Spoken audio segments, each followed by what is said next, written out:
తత్వోపదేశం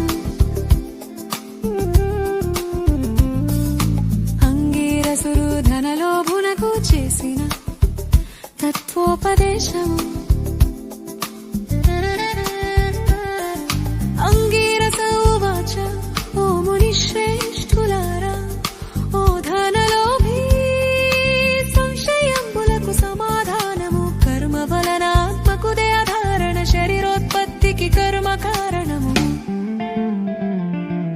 అంగీరసుడు ధనలోభునకు చేసిన తత్వోపదేశం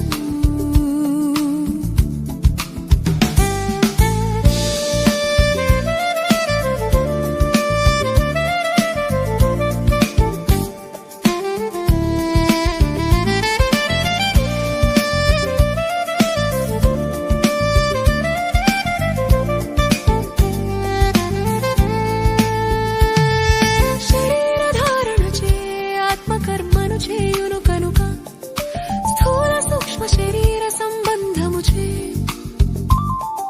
ఆత్మకర్మ సంబంధము కలుగున పరమేశ్వరుడు పార్వతీదేవికి వివరించే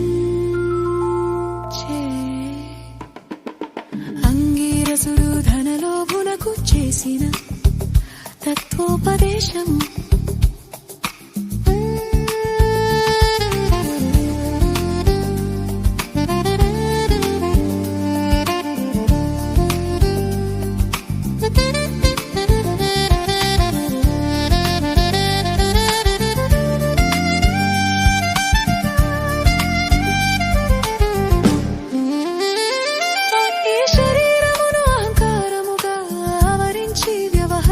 చున్నది అని అంగీరసుడు చెప్పదేహమే ఆత్మగా తలచు ధనలోభుడు అహం బ్రహ్మ వివరము కోరే అంగీరసుడు ధనలోభునకు చేసిన తత్వోపదేశము ధనలోభునితో అంగీరసుడు ఇట్లనియే ఈ దేహము అంతా కరణ వృత్తికి సాక్షియే నేను నాది అని చెప్పవరు జీవత్మాయే అహం మనుశబ్దము అంగీరసుడు ధనలోభునకు చేసిన తత్వోపదేశము సర్వాంతర్యామి సచ్చిదానంద రూపమై పరమాత్మానుశబ్దము ఆత్మకు శుటాదుల వల శరీరమునకు లేదు ఆత్మ సచ్చిదానంద స్వరూపము అంగీరసుడు ధనలోభునకు చేసిన తత్వోపదేశము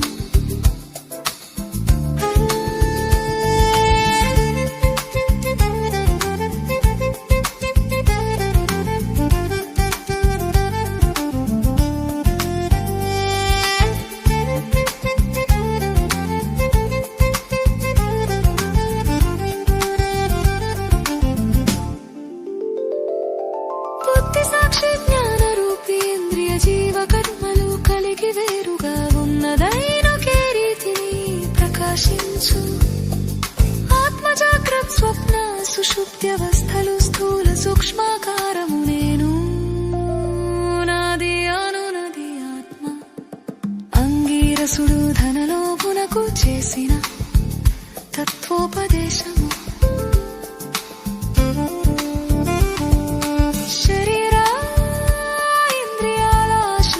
తిరుగు ఆత్మ వలన తమ పనిని గాఢ నిద్రలో మేల్క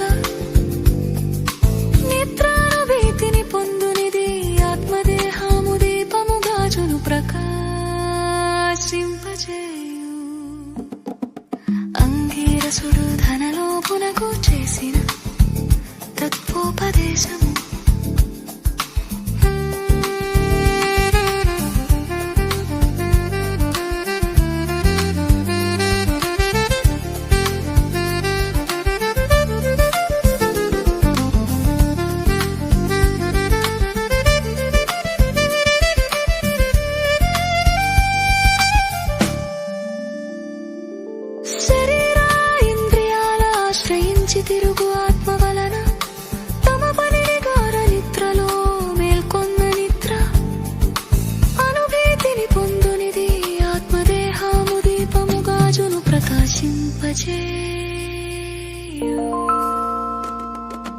అంగీరసుడు ధనలోభునకు చేసిన తత్వోపదేశము.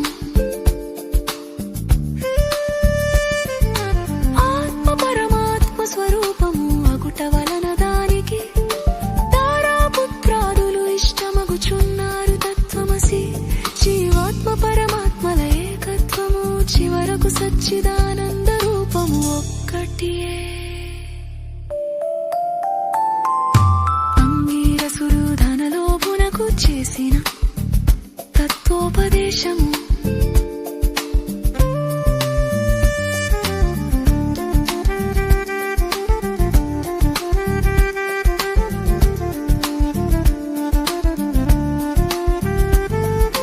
ఆత్మదేహ లక్షణల జన్మించుట పెరుగుట క్షీణించుట మరణము ఆత్మకు లేవు. జ్ఞానానంద స్వరూపమే పూర్ణత్వము కుండమట్టి జీవాత్మ పరమాత్మ ఒకటియే. అంగీరసుడు ధనలోభునకు చేసిన తత్వోపదేశము.